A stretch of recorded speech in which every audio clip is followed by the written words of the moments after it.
Yo vengo a hablarles ahorita un poco de cómo convertir el clima en tu aliado, ¿no? Como sabemos, en los últimos años, las problemáticas del clima nos han afectado a todos, ¿no? Ya hoy nadie puede contar con que la lluvia que tenía hace 10 años es la misma que va a suceder hoy, que la radiación es la misma, que la temperatura es la misma, y sin embargo, observamos que los agricultores continúan teniendo prácticas dentro del campo, teniendo en cuenta los mismos padrones de hace 10 y 20 años, cuando el clima era estable, y hoy en día ya esa situación no es así.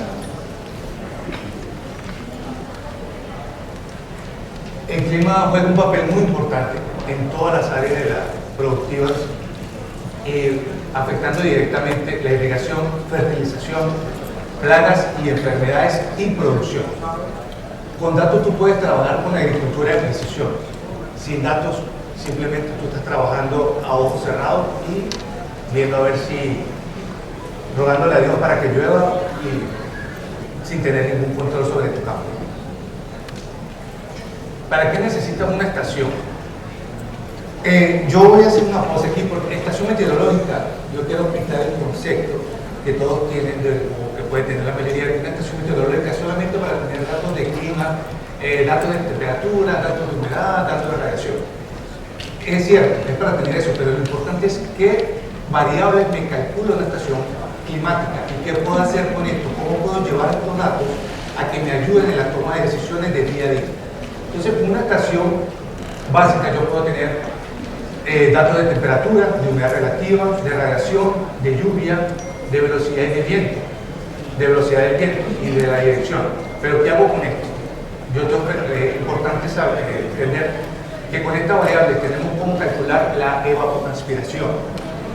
Con esto, pues, automáticamente reemplazamos los tradicionales tanques que muchos agricultores usan para poder calcular la evapotranspiración, con una plantilla Excel, una formulita, y van al tanque y verifican cuánta agua se consumió en la radiación y eso te estima cuál sería la lámina de riego.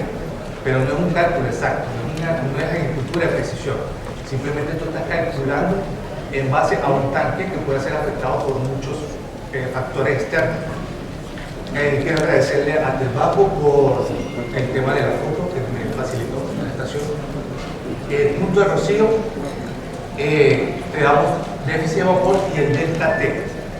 ¿Qué es delta T? ¿Alguien sabe qué es delta T? Es la diferencia entre bulbo seco y bulbo húmedo. Y este dato nosotros lo vamos a tener con una estación meteorológica en línea. ¿Para qué nos sirve este dato? Este dato nos sirve para tú saber si es un momento adecuado para realizar aplicaciones con drones o no, si el clima está apto para recibir el producto que tú vas a aplicar o no. Y en la teoría, tu delta T debe estar por encima de 4 y por debajo de 10, para que tus productos sean 100% utilizados y aprovechados. Hoy en día las prácticas es que se realizan las aplicaciones por agenda, por calendario, porque cada 15 días el clima como está no sabemos, pero vamos a aplicar, tenemos que hacer la pulverización y no funciona así. Si tú realizas una pulverización con el clima extremadamente húmedo, pues se te va a lavar esa pulverización. Si lo realizas con el clima extremadamente seco, se te va a evaporar y desaprovechar tu producto y miles de dólares. Cuando tú tienes una estación meteorológica, tú tienes datos, tienes poder. Y cuando tú tienes el poder, tú tienes cómo planearte a futuro. Con la estación, yo te ofrezco una ventana de pulverización, que es esto que ustedes ven aquí, esa franja que se ve en el medio, en donde yo agarro todos los datos del clima que va a suceder en los próximos días y te ofrezco cuál va a ser el comportamiento del clima y cuál va a ser el mejor momento para realizar una pulverización en el campo. Entonces, si ustedes ven aquí tengo una ventana que va del lunes hasta el día domingo, donde yo puedo ver que esa ventana funciona como un semáforo, donde rojo es que ni se te ocurra aplicar nada, amarillo tú decides si hacerlo o no, y verde es que las condiciones están totalmente favorables. Cuando tú tienes esto a 7 días, tú te puedes ahorrar miles de dólares en aplicaciones perdidas o realizadas en un día y al otro día te cae todo el agua. Aquí tú puedes entrar, si tienes aplicaciones por drone, por avioneta, tú ya puedes ver qué día tú la vas a hacer, si necesitas reprogramarla o si como está perfecto. Entonces, tener esta ventana es un gran poder que ustedes tienen para poder ahorrar insumos y ahorrar dinero. Ok, otro modelo que te ofrezco o que ofrece el hecho de tú tener una estación meteorológica es que con datos básicos de lluvia, temperatura y humedad de hoja, yo puedo pronosticar cuál es la posibilidad de que se te desarrolle enfermedades dentro del cultivo. Vamos a hablar de ciratoma.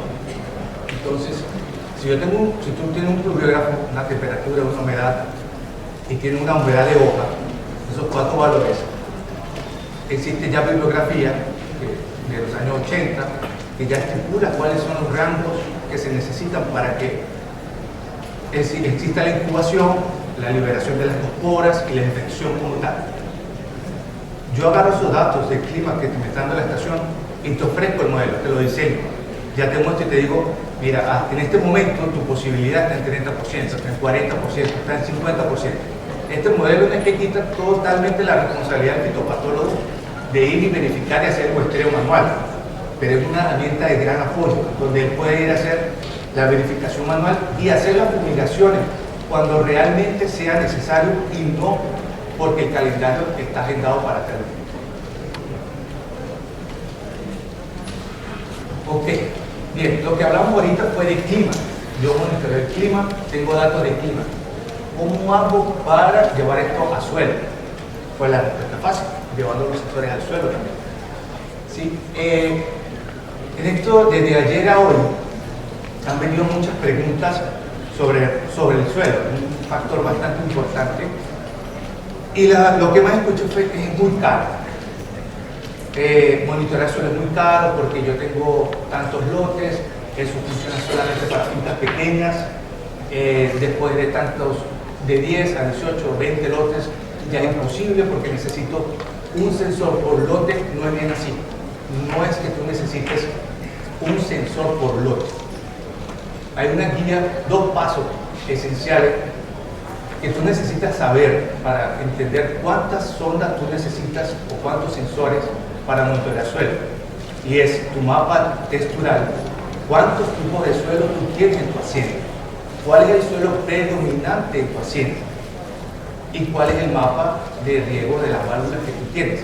Teniendo esas 2 informaciones, sabemos cuántas sondas vamos a colocar, cuántos suelos vamos a monitorear. Tenemos 3 suelos, tenemos 2. ¿Cuál es el predominante? Vamos a monitorear el predominante y de ahí tenemos un valor que podamos usar para los otros suelos. Entonces no es tan complejo, no es tan caro como se visualiza o como se ha vendido de que es un suelo y una sonda por lote. No es de esa forma. Pues si el lote, si el suelo es 70% arenoso en toda tu finca, ¿para qué tú vas a monitorear 10 puntos con el mismo suelo? Monitorea solamente un suelo. Ahora, algo interesante que yo escuché ayer, alguien me dijo, no, es que yo necesito por lote para monitorear y saber si el coordinador me está indicando ese lote. Entonces, me pareció interesante porque no lo había visto de esa forma del productor. Lo vi más como de este lado, yo con sensores y en una posición donde todo el mundo va a hacer lo que tiene que hacer. Pero tomando esta posición que él me planteó, vamos a llevar la irrigación entonces a un lugar más inteligente todavía. Sí, el primer paso para llevarlo a un lugar inteligente es saber cuál es tu capacidad de campo, cuál es tu punto de marchitez y cuál es tu saturación. Entendiendo eso, ya sé cuánta agua yo necesito para irrigar ese suelo. Y si lo quiero llevar, maximizar, y lo quiero llevar a algo mucho más tecnificado, llevo a un actuador. ¿Qué es un actuador? Un actuador digital es que yo voy a usar para colocar el motor o en las válvulas de riego, y conforme a la información que ya yo tengo de la sonda, de cuál es mi capacidad de campo y cuál es mi punto de marchitez, yo le configuro este actuador y le digo en qué momento vas a abrir las válvulas y en qué momento vas a cerrar las válvulas cuando el suelo ya reciba el agua que necesita para que se mantenga saludable. Y eso lo puedes hacer de tu teléfono, de tu computadora, y no tienes que estar preocupado si el coordinador de riego fue hasta ese lote y abrió la válvula, fue hasta allá y hizo el trabajo. Tú lo puedes hacer de forma automática, bien sea automatizando el motor o automatizando las válvulas si tienes válvulas electrónicas. O sea, si tus válvulas son manuales o hidráulicas, puedes automatizar el motor y se te rediseña el riego para que tú puedas tener ese control y esa seguridad de que las actividades están siendo cumplidas. Bueno, aquí ya tenemos el suelo, o podemos llevar el suelo a nuestro favor, midiéndolo, podemos el clima también llevarlo a favor midiéndolo. Ahora, ¿qué hacemos con las plagas y enfermedades? Con las plagas, ¿qué hacemos? Pues aquí les presento una estación de identificación de plagas automáticas. Es una trampa que te identifica, que en una cámara de 10 megapíxeles toma la foto de la plaga, te la identifica, te dice de qué grupo es y aparte te da información de la cantidad y la distribución geográfica de esa plaga. Entonces, esto es un producto novedoso que traje y que quería mostrar para ustedes, porque no existe ahorita una empresa en el mundo que pueda ofrecer esta inteligencia artificial. Se la vengo a ofrecer aquí en Colombia a través de esta feria, del Congreso. Y bueno, ¿qué vas a lograr con esta trampa? Vas a lograr identificar el insecto. Si ese insecto es dañino o no, porque no todos los insectos te van a dañar el cultivo. Identificarlas en la fase del primer vuelo, porque es donde se tienen que atacar, antes de que sean adultas.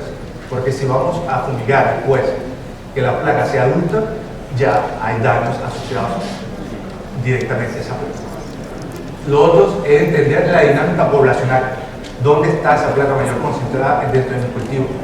¿Y qué hace que ella esté concentrada en ese lugar? ¿Es temperatura? ¿Es humedad? ¿Es lluvia? ¿Qué estoy haciendo? Y la dinámica poblacional. Bien.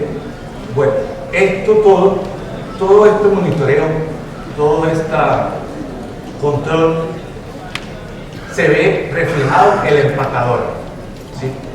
Nosotros no tiene sentido tener todos estos controles y que no lo unamos, no lo encadenemos, donde el lugar final que nos importa, que es pesar y saber cuánto dinero vamos a recibir por esa producción. Entonces, por aquí te dejo al doctor Zahir Cárdenas, que va a hablar sobre el tema de pesaje y empacadores. Muchas gracias.